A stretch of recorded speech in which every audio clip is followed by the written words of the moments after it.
Welcome back to Off Script, and today we have Nick from our Northampton office. Hello. Third party property damage. Hello. So, why don't you tell us what you do, how long you work for us, Yeah. a little bit about yourself. Okay, so I'm Nicola, Nikki, call me whatever you want, that's fine. I am in our motor third party team as the leader of people over there. I joined the company back in June 2016, so just coming up to 8 years now. Matt Gustafson and I were newbies together, so we were the new ones in the department. Okay. Yeah, so we kind of worked with each other to get to the positions we're in now. And yeah, it's a bit about me really, that's what I do. So you're like office brother and sister. Basically, yeah. Oh, We have our squabbles. exactly. Well, that would definitely be office brother and sister. Exactly, yeah. So, can you just elaborate a little bit then on people leader? Yeah. Right, because that's it's not a normal title in a lot of businesses. Yeah, just can you elaborate a little bit? Yeah, absolutely. So when I came into this business and I came into the department, this role didn't exist. There was no such thing as a leader of people. That title wasn't known. So it's been really nice to see the development throughout our department to get to a position where this is a necessity. I think a lot of that comes hand in hand with the need to manage not just the performance of the staff, but also the welfare and the well-being of the department as well, because we have real life human beings, real life things that they go through outside of work. There's no such thing now as a leave it at the door, pick it up on your way out kind of approach. It doesn't exist, does it? Especially with everything that happened throughout COVID. Yeah. There was no door to leave it at. And I think it's important that we have somebody such as a people leader like myself, where we don't just manage from the performance perspective, we take the whole mixture into consideration when we're managing our teams. I'm responsible for the one-to-ones for all the people in the department. Okay. At the moment, on paper, I have 20 direct reports, so definitely kept quite busy.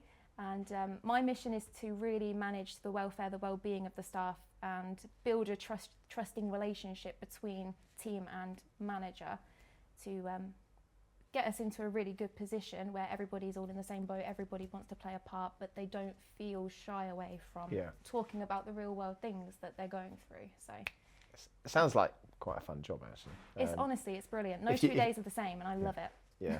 Yeah. You obviously get to really know people. Yeah, absolutely, and a lot of that comes from building that relationship. Definitely, it's a two-way street, and it's a really beneficial one that we've got in our department. Absolutely. Cool. And did you have any third-party property damage experience before that? Not before I joined CCG. Yep. When I joined CCG, June 2016, I was an impact claims handler. Yep. So I also dealt with the property damage caused by vehicles, the negotiation. I was super competitive as well on wanting to get the most settlements and close the most claims. And the worst part was a lot of the times I was really competitive against myself. It's not a bad thing. That's not a bad thing. It's not a bad thing because you're your own worst critic, aren't you? But that's what I did beforehand. Yeah, and I always kind of knew that I wanted to go into people leadership. Even though this role didn't exist, I was absolutely bought into the culture of the business to know that actually this could be something that develops, knowing that we were joining an evolving business. And I'm just pleased that it's all kind of paid off in the end. I love that. Yeah. So how do you use your competitive energy? Because I feel like I'm quite competitive. I kind of use it in everything, even when I'm playing chess against my kids. They're only 11, but I've still got to win, right? I'm so competitive outside of work. So how do you use that competitive energy in what you're doing now? Because obviously before it's kind of like, you can set yourself targets, can't you? In terms of can you, or maybe you can't. Can you use that competitive energy in terms of what you do? It's interesting you actually ask. It's an interesting question because there's almost a spin on it now, isn't there? Because it's not me being competitive for me. It's me sort of driving engagement. So I channel that energy through engagement instead.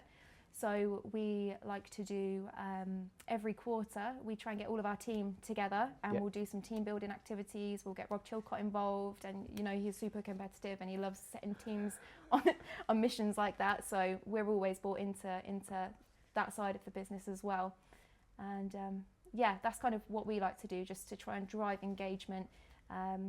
as opposed to making it so competitive one against each other. It's good absolutely. to drive that. When I do performance reviews as well, like I said, it is absolutely good to sort of pit yourself against yourself, so you can see where you were before, see where you're going in the future.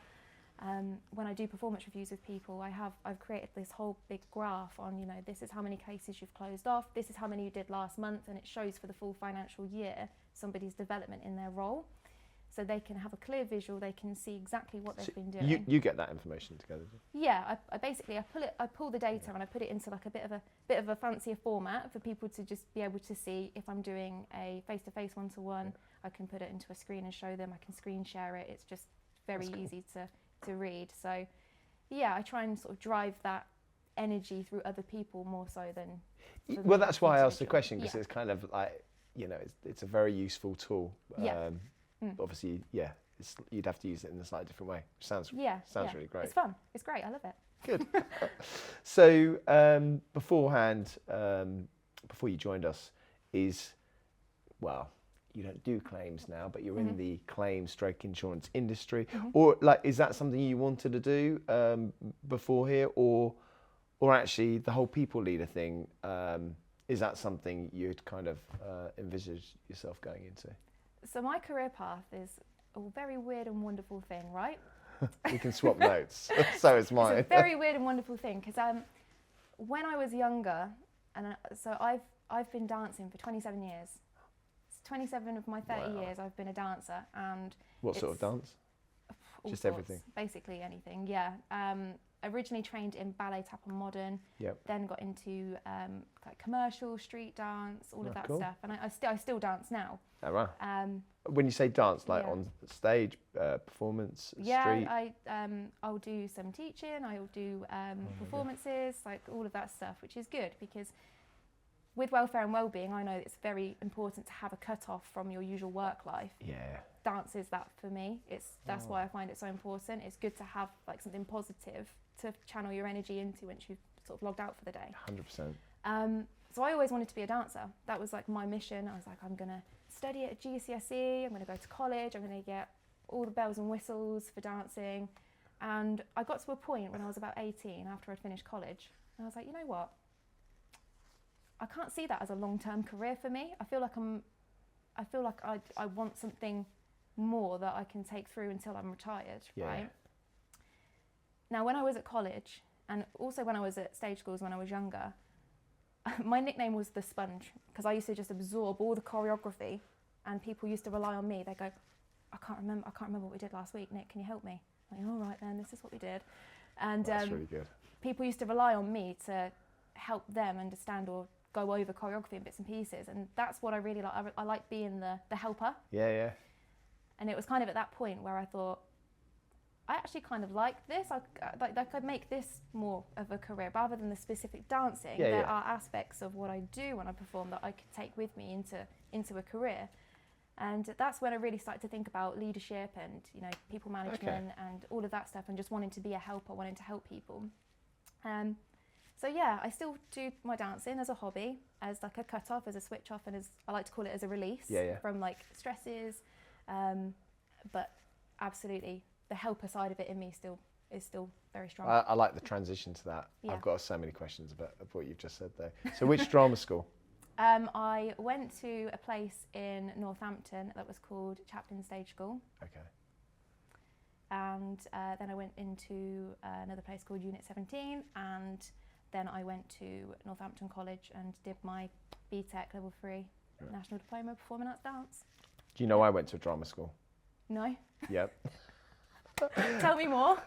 I'm here for this. So I can't dance, I can't sing, and I can't act. So it was a very short period of time. I needed to get myself out of the school that I was in, into the place I was in. But I went to one called Sylvia Young. It's quite well known in London.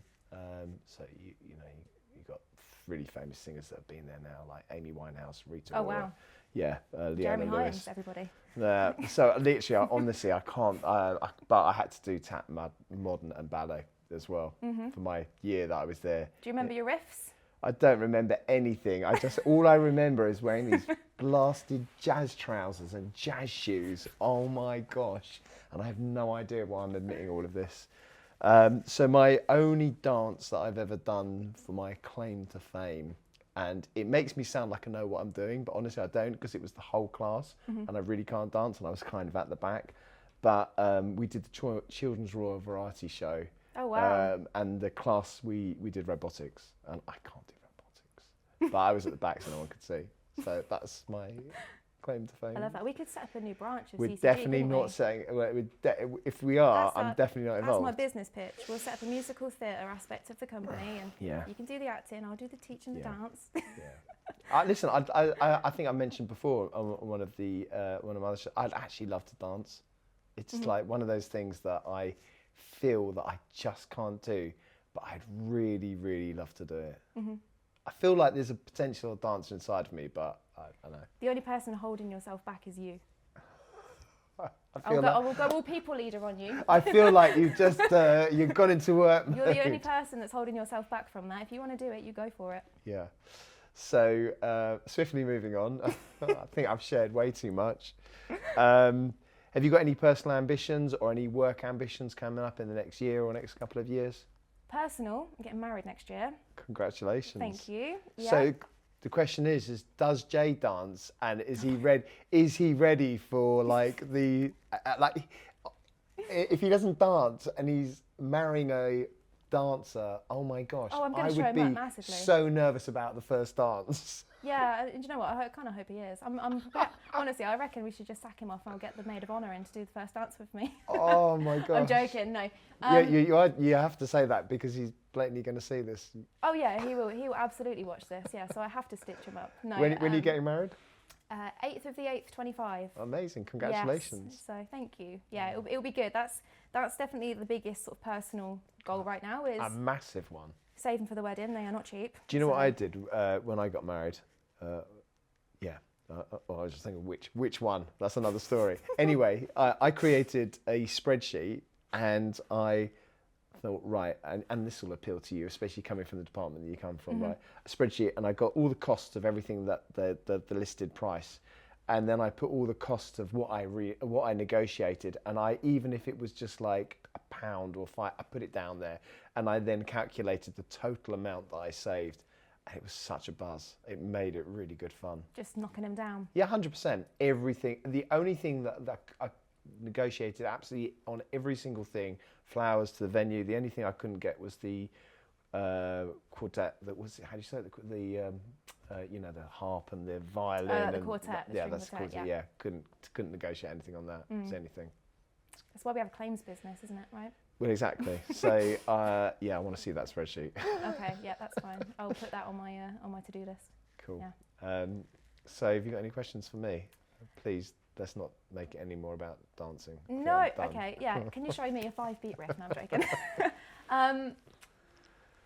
So obviously my role specifically is tailored to the welfare, the well-being, the support system for the staff that we have. Yep. What would you say for you, welfare and well-being in the business means overall?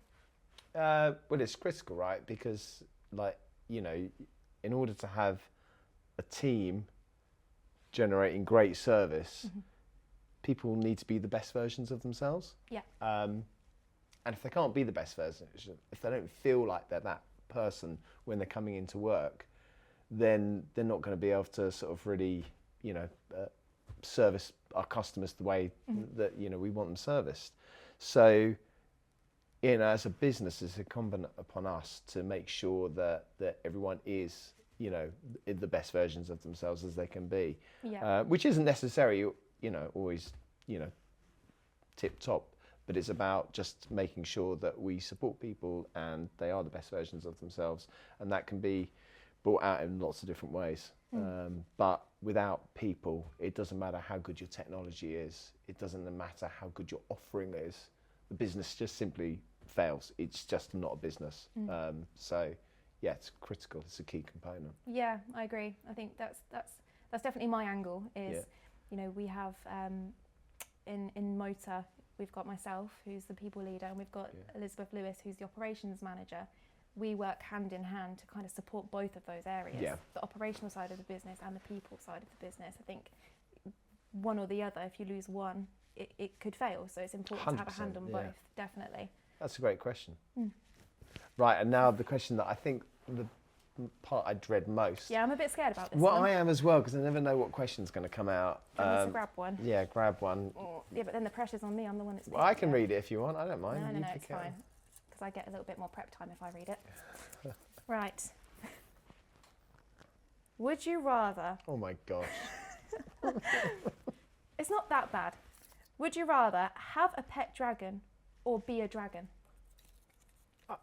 Oh, easy. I'd definitely have a pet dragon. Okay. I mean, like, to be a dragon. I'd be... Not a bearded, like a big dragon. Yeah, like a proper dragon that rescues, or no, there's a... like Harry Potter almost. Oh yeah, 100% have one of those. Oh my God, can you imagine the fun you could have? You could like, I don't know. But the risks, come on. Well, I'm sure there is someone out there who'd insure that, insure the pet.